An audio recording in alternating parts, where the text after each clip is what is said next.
Hello friends, welcome to my channel everyday Chhaya. આજે આપણે બનાવીશું ચેવડો. ચેવડો ઘણી જાતનો બનાવવામાં આવતો હોય છે. આ ચેવડો આપણે રવામાંથી બનાવીશું. તો ચાલો શરૂ કરીએ આપણે રેસીપી. આ માટે મેં એક કઢાઈમાં 1 વાડકી પાણી લીધું છે. હવે આપણે એમાં 1 ચમચી જેટલું તેલ ઉમેરીશું. થોડું આપણે સ્વાદ પ્રમાણે મીઠું ઉમેરીશું. મીઠું થોડું આપણે વધારે ઉમેરીશું, કારણ કે આપણે આમાં ચોખાનો લોટ પણ ઉમેરવાના છે, તો પહેલેથી જ આપણે એના ભાગનું પણ મીઠું એડ કરી દઈએ. હવે આપણું પાણી એકદમ ઉકળવા માંડ્યું છે, તો એને થોડું આપણે મિક્સ કરી લઈશું. હવે આપણે 1 વાડકી એમાં રવો ઉમેરી લઈશું અને વેલણની મદદથી કે કોઈ ચમચાની મદદથી આપણે એને પ્રોપર મિક્સ કરી લઈશું અને એને કવર કરી અને 10 મિનિટ માટે આપણે એને રેસ્ટ આપીશું.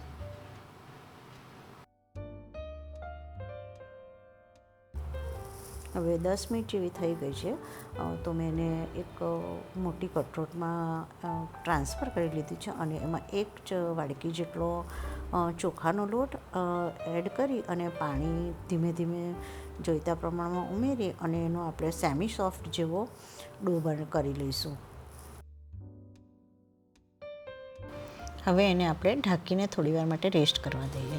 હવે આપણે એક ચેવડાનો મસાલો તૈયાર કરી લઈશું. એ માટે મેં મિક્સર જારમાં થોડા દાળિયા લીધા છે, તેમાં 3 ચમચી જેટલી દળેલી ખાંડ એડ કરી છે, સ્વાદ પ્રમાણે મીઠું, થોડું રોક સોલ્ટ, થોડા કાળા મરીનો પાવડર, થોડો ગરમ મસાલો, આમચૂર પાવડર, અને આ બધું મેં મિક્સ કરી અને ગ્રાઇન્ડરમાં ફેરવી લઈશું. હવે આપણે જે ડો તૈયાર કર્યો હતો એમાંથી આપણે થોડો પોર્શન લઈ લઈશું અને એને સહેજ મસળી લઈશું. હવે આપણે જે ચકરી પાડવાનો સંચો હોય છે તેને સહેજ તેલથી ગ્રીસ કરી લઈશું અને એમાં આપણે જે લોટ છે તે પૂરેપૂરો ભરી લઈશું.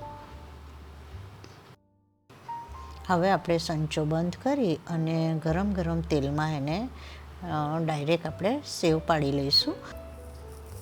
હવે આપણે એક કઢાઈમાં તેલ લીધું છે, જે મેં પહેલેથી ગરમ કરવા મૂકી દીધું હતું અને તેલ ગરમ થઈ ગયું છે, તો મેં ગેસની ફ્લેમને હવે સ્લો કરી લીધી છે અને ડાયરેક્ટ સંચાની મદદથી ડાયરેક્ટ આપણે તેલમાં આપણે સેવ પાડી લઈશું. આવી રીતે બતાવી છે એ પ્રમાણે.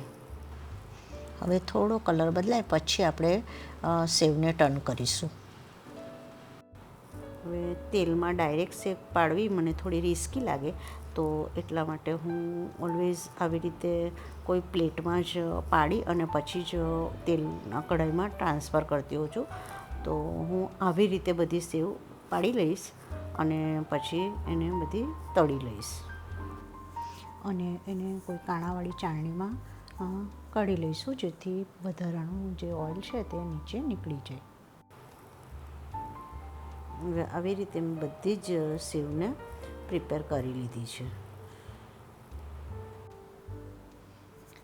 હવે સેવને આપણે હાથમાં લઈ અને થોડું પ્રેસ કરીશું તો તે તરત જ તૂટી જાય છે, તો આપણી સેવ એકદમ ક્રિસ્પી તૈયાર થઈ છે. હવે આપણે એ જ તેલમાં થોડા સિંગદાણા તળી લઈશું, થોડા દાળિયા ઉમેરીશું અને દાળિયાને પણ થોડા ગોલ્ડન બ્રાઉન જેવા થાય ત્યાં સુધી તળી લઈએ. હવે થોડા કાજુ બદામને મેં કટ કરીને રાખ્યા હતા, તો તેને પણ આપણે તળી લઈશું. થોડી જે લાલ દ્રાક્ષ છે તેને તળી લઈશું, એ બરાબર ફૂલી ગઈ છે. હવે આપણે થોડી સૂકા કોપરાની મેં ઊભી ઊભી ચિપ્સ કરી લીધી છે, તેને તળી લઈશું. હવે થોડા કઢી લીમડાના પાનને આપણે એકદમ ક્રિસ્પી કરી લઈશું અને એને આપણે થોડા જુદી પ્લેટમાં કાઢી લઈશું. હવે આપણે લીલા મરચાંની જે મેં ગોળ ગોળ રીંગ કરીને રાખી છે એને એકદમ ક્રિસ્પી થાય ત્યાં સુધી તળી લઈએ. હવે આપણે એક મોટી કઢાઈ લઈશું અને તેમાં જે બધી તળેલી વસ્તુઓ છે તે આપણે ઉમેરી દઈશું અને જે સેવ તૈયાર થઈ છે તેને હલકે હાથે દબાવી અને થોડી તોડીને એમાં ઉમેરી દઈશું. હવે આપણે એને જરાની મદદથી મિક્સ કરી લઈશું. હવે આપણે જે મસાલો તૈયાર કર્યો હતો તે એમાં એડ કરી અને હાથની મદદથી એને મિક્સ કરશું, જેથી કોટિંગ પ્રોપર થાય.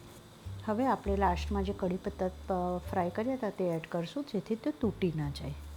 હવે ટેસ્ટ કરી લેવું અને જો જરૂર જણાય તો મસાલો વધારે એડ કરવો. તો રેડી છે આપણો રવાનો ચેવડો છે ને, એકદમ સહેલો અને સરસ. અને એ ઠંડો પડે એટલે તમારે કોઈ એરટાઇટ કન્ટેનરમાં ભરી અને તેને તમે દિવસો સુધી, અઠવાડિયાઓ સુધી એન્જોય કરી શકો છો. Thank you for watching my channel. અને જો તમને મારી રેસિપીઓ ગમતી હોય તો પ્લીઝ સબસ્ક્રાઈબ માય ચેનલ.